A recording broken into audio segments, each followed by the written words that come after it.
Trump at Putin nagtelebabad mga kapatid. Napakatagal daw nilang nag-usap para talakayin ang mga dapat talakayin. Pag-usapan natin to mga tol, samahan ninyo ako. I'm just a young nigga chillin' on it. First time I seen ice was a Mula rito sa Net25 mga kapatid, Putin at Trump nag-usap daw tungkol dito sa Iran War. Mahigit 1 oras na nag-usap sa telepono. Sina Russian President Vladimir Putin at US President Donald Trump tungkol mga kapatid dito sa nangyayaring kaguluhan o hidwaan dito sa Iran. Pag-usapan natin to at panoorin natin, bigyan natin ng reaksyon. Mahigit sa 1 oras nag-usap sa telepono sina Russian President Vladimir Putin at US President Donald Trump. Tinalakay ng dalawang lider ang ukol sa nuclear program ng Iran at iba pang pandaigdigang krisis. Si Rose Papa Angeles para sa report. Ganyan lang talaga mga lider, nag-uusap pero totoo magkakaaway ang mga yan. Mga ideya para resolbahin ang hindi mapagkasunduan ukol sa programang nukleyar ng Iran. Ayon sa Kremlin, ito ang pinagtuunan ni Vladimir Putin sa kanyang pakikipag-usap kay Pangulong Donald Trump sa pamamagitan ng tawag telepono noong Miyerkules. Ewan ko rin kung paano nasasabi ni Putin yan habang ginegera niya rin naman yung itong Ukraine. Sinabi ng Russian state media na ang pag-uusap ay naging magiliw, prangka at profesional. Pareho lang silang merong ginegera no? Ayon kay Kremlin aide Yuri Yushkov, tumagal ng 1.5 oras ang talakayan. Ito ang kauna-unahang pag-uusap ng dalawang leader na inanunsyo sa publiko mula noong 9 ng Marso. Ayon kay Yushkov, tinanggap ni Putin ang ceasefire extension ni Trump sa Iran. The president focused on the situation around Iran and in the Persian Gulf. Уделили ситуации вокруг Ирана и в Персидском заливе. Vladimir Putin finds Donald Trump's decision to extend the ceasefire in Iran to be right. Правильным решение Дональда Трампа продлить режим прекращения огня в отношении Ирана, то должно It should give negotiations a chance and help stabilize the situation. дать шанс переговорам и в целом помочь стабилизации обстановки. Hindi dinetale ni Yushkov ang mga mungkahi ni Putin ukol sa Iran. Gayunman, dati ng suhestyon ng Moscow na tanggalin sa Tehran ang enriched uranium bilang bahagi ng kasunduan. Россия твердо настроена оказывать всемирное содействие дипломатическим усилиям. Wala na, hindi natin naintindihan, walang caption. So si Putin, ang Moscow ang nagsiswestyon o nagsasuggest na tanggalin ang enriched uranium sa kasunduan, no? По поиску мирной развязки кризиса и предложила ряд соображений, направленных на урегулирование разногласий вокруг иранской ядерной программы. Hindi natin naintindihan kasi walang caption eh. Pinag-usapan din ng dalawang iba pang global flashpoints tulad ng gyera sa Ukraine. Samantala, sinabi ni Pangulong Trump na karamihan sa tinalakay nila ay tungkol sa Ukraine. I didn't talk about space, no, I talked about Ukraine, and I talked a little bit about Iran.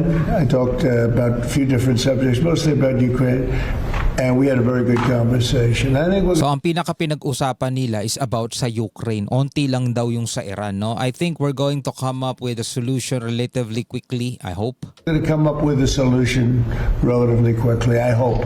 What does he want? I think he'd like to see a solution, I can tell you, and that's good. He told me he'd like to be involved with the enrichment if he can help us get it. I said I'd much rather have you be involved with ending the war with Ukraine. Anya, inilatag din niya ang usapin ungkol sa tigil putukan sa Ukraine.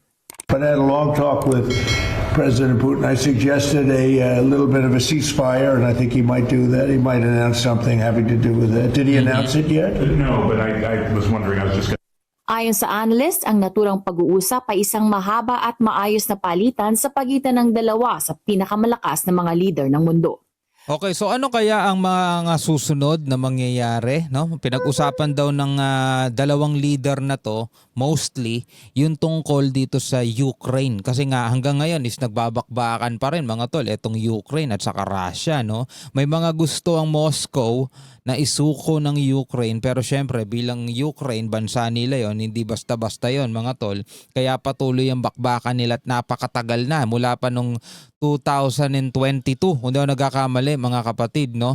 Ngayon, talon tayo ibang balita. Mula naman dito sa UNTV News and Rescue, mukhang malabo talaga makatol magkaroon ng kasunduan ng Iran at saka Amerika tungkol doon sa kanilang nuclear program. Kasi sabi rito mga kapatid, no, Iranian Supreme Leader mga kapatid na si Mojtaba Khamenei nanindigan sa karapatan ng Iran syempre sa kanilang nuclear program, which is yun nga mga kapatid yung gustong talakayin ng Amerika at gustong mawala ng Amerika dito sa Iran. So panoorin naman natin tong balitang to. Sa kanyang mensahe na binasa sa state television, iginiit ni Iranian Supreme Leader Mojtaba Khamenei na nabigo ang plano ng United States sa digmaan at hindi nito nakuha ang mga layunin sa Iran. Binigyang diin niya na 2 buwan matapos ang malawakang pagdedeploy ng pwersa ng US sa rehiyon, nagsisimula na ang panibagong yugto sa Persian Gulf at Strait of Hormuz na mas napapakinabangan ng Iran. Ayon pa sa Supreme Leader, ang bagong sistema ng pamamahala ng Iran sa Strait of Hormuz ay inaasahang magdudulot ng seguridad at pag-unlad sa mga bansa sa rehiyon. So ayon pa rito sa kanyang mensahe, no, ito nabasa ko lang dito sa description. Sa kanyang mensahe, sinabi nito na natalo ng Iran ng Amerika sa labanan at nanindigan sa kanilang karapatan sa nuclear program at control sa Strait of Hormuz, mga tol, no? Inaasahang magbubunga din umano ito ng mga economic benefit para sa kanilang mga mamamayan. Sa kaparehong mensahe, binatikos niya ang presensya ng mga puwersa ng US sa Gulf region at sinabing ito ang pangunahing sanhi ng kawalan ng seguridad sa lugar. Iginiit din niya na kahit ang mga base ng US ay hindi ganap na makapagbigay ng sariling seguridad, lalo na ng proteksyon sa mga kaalyado nito. Napakalaking insulto nun mga tol. No, napakalaking insulto nun para sa Amerika. Yung mga base daw ng Amerika is hindi man lang din makapagbigay ng proteksyon doon sa mga bansa na kung saan nandoon yung kanilang mga base. No? Even the hollow US bases lack the capacity to ensure their own security, let alone any hope that the United States could guarantee the security of its dependents and supporters in the region. No? Nagpahayag din si Khamenei ng matinding posisyon laban sa mga dayuhang pwersa at sinabing wala umanong puwang ang mga ito sa rehiyon at hindi dapat makialam sa mga usapin ng Gulf. Kasabay nito, iginiit niya na pagtatanggol ng Iran ang kanilang nuclear at missile programs na itinuturing nilang mga pambansang yaman at naniniwala siya na ang mga kapasidad na ito ay bahagi ng pagkakakilanlan at lakas ng bansa. So yun pala ang kanilang pambansang yaman mga tol. Talagang hindi nila isusuko yan. Kumbaga parang national treasure nila yan, no? Ngayon, ipinipilit ng Iran na hindi naman daw kasi nila yan gagamitin para makapanakit ng iba, which is dahil nga sa kawalan ng tiwala, kaya din nagkakaroon ng ganitong mga labanan mga tol, no? Wala, dinigma na sila ng US mga tol, nangyayari na ngayon itong mga nangyayari. Kailangan na lang talaga nila magkasundo o kung hindi sila magkakasundo, talagang kumbaga ubusan na lang to, no? Kung sino talagang mauunang maubos sa kanila. Samantala, nauna lang nagpahayag ang Pangulo ng Iran na si Masoud Pezeshkian na ang ipinatupad na naval blockade ng United States ay malabong magtagumpay at posibleng magdulot pa ng mas matinding tensyon sa rehiyon sa halip na kapayapaan. Dagdag pa ng mga opisyal ng Iran, handa ang kanilang sandatahang lakas na mag-deploy ng bagong mga kagamitang pandagat at gumanti sakaling magpatuloy ang mga banta ng US. Jovic Bermas. Kung naalala ninyo, di ba sinabi ni Trump doon sa isang reaction video natin, they just give up, no? Sabing gano'n. Yun na lang daw mga kapatid ang tanging magagawa ng Iran.